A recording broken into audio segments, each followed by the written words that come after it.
just got through watching Tuf and Cody go at it for 10 days at Las Vegas. Accumulation of all year of 100,000 miles, a lot of late nights, a lot of head-to-head, and all year thinking about beating one another. So we get down to tonight, and this has changed the tone a little bit, where it's for a benefit, for a good cause.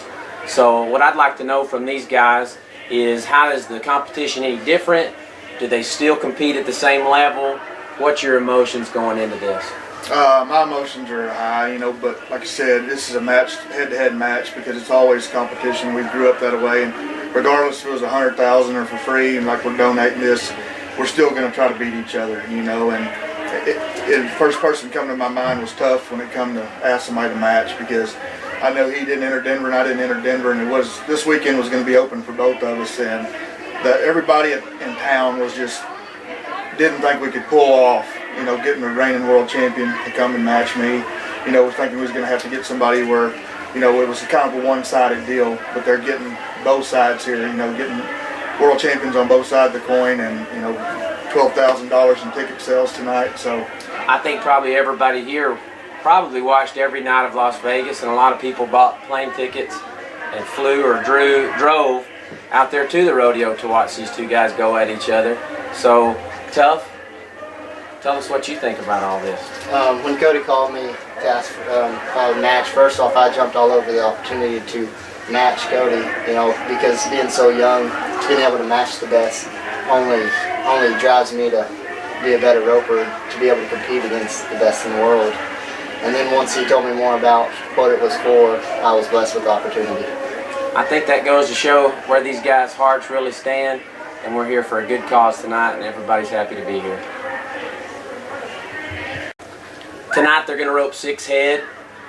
Cody brought Pearl, which that's the only horse we're going to see Cody on, so we know that's not new.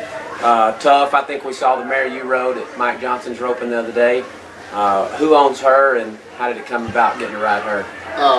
Well, looking up to Cody so much, look up to all aspects.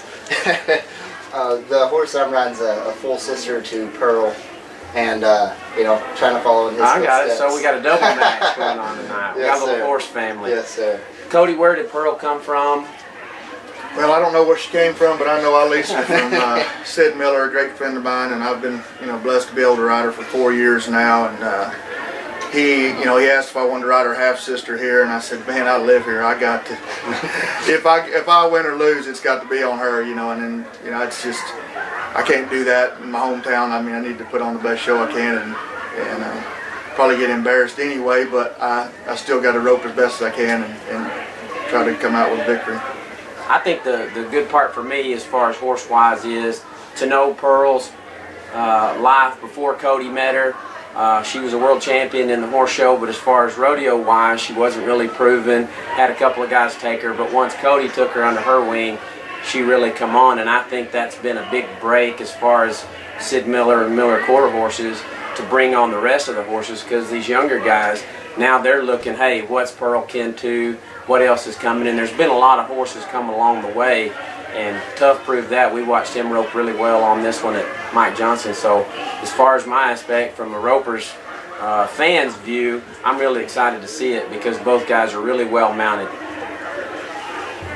For you roping fans out there, you've got the two best in the game right here. One question of mine is, Cody, growing up, I know that you and Leo spent a lot of hours in the practice pen, and Tuf with his dad, and always having Trevor and Stren and the best guys around, and maybe guys like me growing up, and the majority of the roping world doesn't have access to that. Do you think that kind of tutelage and being around Roy and the different people coming up was the biggest difference in you, or was it something inside of you, or just the driving force of it? We're in the same boat. We both had a dad that wanted us to win more than anything, and 110% everything they say is dead on. So it's kind of, it's almost been like a cheat sheet for me and him, and just take some of it. Some of it's changed along the way as far as style of roping. When he started, now he's stepped it up. Same deal with me. I've had to change my roping. A lot of things he does, I duplicate. I try to work on it, and I'm at the end of my career, and some of the things that I've done as far as holding my slack a little bit different, it's come from watching him do it, and now we can't hardly jerk the cattle down. So, you know, it works the same deal. He's picked up a lot of stuff. I can watch him replay on the match roping from Angelo, and I know 100% he's watched me in the past just by watching some of those runs. You know, the neck shot, and then just waiting it out. Before I had a talk this week with an older fella, and he's like, man, this and that. What makes me mad is to say that he outdraws everybody. No, I said, let me set you straight. He outropes everybody.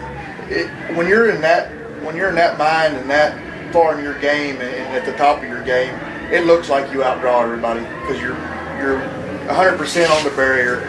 If you got a runner, you take that equation away at the finals. He had one of the worst calves this year and won 5th round, 4th round. 8-4. Oh, he's faster than that. He won the round on it. Yeah. So, you know, in the past I've done that, you know, and it's like, you know, I outgrew everybody, but to be able to take it to another level is just, it's amazing and see how fast he has done it. Tough to build on that. I can remember the match 2 years ago at San Angelo when Cody won, and me and you had a conversation about a week later, and to know from that match to the next year's match in 1 year's time how much different your neck loop was, how consistent it was, flanking time. I mean, it was just, to me, it was night and day difference, and you got a gold buckle that year, but still, it didn't get satisfy you. You wanted to go on with it. Is roping against Cody or knowing where Cody set the bar, is that kind of what drives you? Absolutely. Growing up as a kid, there's 2 guys I've watched how to flank calves, and there's really just a couple of guys that I've watched do everything, and Cody is always one of those guys that I've watched do from nodding to throwing their hands up the whole run. He's always in there, and it kind of drives me crazy sometimes because you can't do the things that Cody can do. You cannot, and then you should have tried to rope against him growing up. When he was 12, he was 8'8", and we were at Barry Burke's, and I can remember if I was 14 that I was doing a victory dance, and then he comes along and he's 8'8", and I just like, well, all right, maybe I'll quit celebrating quite so much. But anyway, expand on your point. But you know, if you're lacking in something and you want to gain in an area of your roping, I always go to Cody or Strand or Trevor, and I always ask those guys, the best guys, the very top guys, what I need to do with my roping, what I particularly need to do in that area, and they're always dead on with the advice that they're giving me. You know, just like this year, I got started off a little slow at Vegas. Tough. We was kind of hit and miss a little bit right there. You know, I had a shot to win the world championship, and you know, along there about the 7th round, I'd stubbed my toe enough where, you know, to me I was out of it. It's tough adjusting. Yeah, and it meant a lot to me because he kind of depended on me. You know, he asked me a few tips and everything, and he knew that I was out of it. And with the friendship we've become the last few months, it's really meant a lot to me because I know personally that I'm about done, and for somebody to trust my judgment on calves, trust my judgment on the barrier, you know, it really means a lot at this stage. You know, winning a world championship is great, and I want to go out with one. But if not, I know that the best guy in the world today is considering your opinion. Considering, in my opinion, and part of his game plan, you know, at the National Finals Rodeo. Well, and a lot of that thing I think came from you spending time when you were Tuf's age at Roy's house, and Tuf, I can't remember how old you were, but you were about this tall. Pushing in the wheelbarrow size.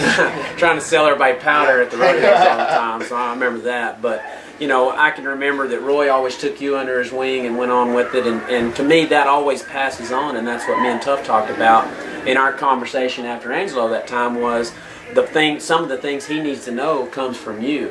And to me, that's the best watching of all of this, is to see it kind of the torch passing and going to him, and Tuf being at the top of his game. If he didn't improve again, I think you're the best. And to see tonight on 2 times you flanked Kez that I don't know anybody else gets those Kez flanked, plus it being in time and getting the string on them and doing the whole deal. And so that's what's impressive to me. And just to know, you know, maybe people want to know as far as your practice time or your mentality of it, what are you putting into it every day to pick those little things out and fix them so you're a perfect roper? Well, I mean, the same thing that Cody has done when he was my age. You know, you got to put right now all the time, all your time and work into the practice pen and trying to capitalize on it, on your time spent in the practice pen, not just being there to practice and get better, but really focusing on the correct way to practice and doing the things that most guys don't want to do, and doing the things that are going to improve your roping instead of just keep you sharp. Yeah. You know, like this match roping right here, these 6 calves that me and Cody got to run tonight, that's really gonna help us for the next few rodeos that we go to, because of the match roping, because it kind of puts us in our fundamentals, but also keeps us pressure sharp. Pressure practice. Yeah, no, absolutely. And that's, to me, that's always Cody getting ready for the NFR after the San Angelo match makes a big deal, because you get to make those big runs with a lot of people there, and I think I saw that in you at Vegas this year after getting to, you know, Cody missed and he had some trouble, but you were pretty dominant that day where there wasn't anybody probably going to beat you anyway. So leading up to that point, I mean, that didn't come by mistake. You know, I thought over 12 runs, just like tonight, you might have said you're hooey or the first one, but whatever. But I just think you get into a spot where you're flawless in your roping. And so I think, for practice reasons, take us through a day in your practice runs, what you're trying to accomplish. Whether it's with your horses or groundwork, or how much time are you putting in? Whenever I'm actually making runs, I never go full speed, maybe 60% speed, especially once I get on the ground. Just try to make strong, smooth runs. So you're going for flawlessness more than speed? Yes, sir, because whenever you put your own money up and you're back in the box, your adrenaline's going to be going, and so the speed will come then. I got to write this down. That kind of part's getting me. But I mean, and then just practicing in every kind of situation instead of just the same practice runs day in and day out. Is that something you think back to your time when we're that age, and that's all we ever did was eat at Jake and Dorothy's and rope? Sure, you know it is. You know, we'd rope at my house. My pen was a little narrower than yours. We'd go to your mom's house. We'd rope. Cattle could move over, around, you know, left, go right, and just a lot of world championships I won on horses that people didn't get along with. You know, and changing those situations up where I learned how to use my left hand really good is, you know, I got by 2 or 3 world championships on horses that were done in everybody else's category, but just swapping them up and freeing them up and loosening them up, you know, it fell in like clockwork, you know. Yeah, Luke, Rejas, and Pearl's the 3 I can think of that, you know, that had that effect, that most people would say that, you know, these horses are done, and Cody comes along and takes 2 or 3 years out of them. Is that something that pushes you along as the horse end of it, or are you that into the horse end of it? Cody can make a horse do things that most people, nobody can, and that's something right now at the point in my career that frustrates me so bad, because I want to be able to make those runs on those horses and try to get the most out of them, and to try to get there, watching Cody, watching the way he rides his horse and his horsemanship is way beyond anybody else that I've ever seen. I mean, I never got to see my dad, but I mean, Cody's the greatest I've ever seen. Your dad was a horse guy. Yeah, you know, we spent a lot of time there at his place, and it was just like in that barn. Yeah. The 4 horses that you wanted to ride anywhere in the world, they were in that barn. First, the only time I throw anything. And they kind of got pissed about that for a while. Yeah, they fined me one year like 12, 15,000. It was dangerous. It's dangerous. I got it waived, but yeah.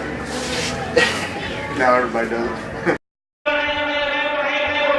The white stuff that you see all over my Resisto hat is baby powder, because I put it on my rope and swing it, and then I'll put my hat and pull it down, and I'm just focused on my run, and I'm not really worried about what I look like. And when I see it on TV, I look pretty silly, but it's so my rope feels smooth out of my hand.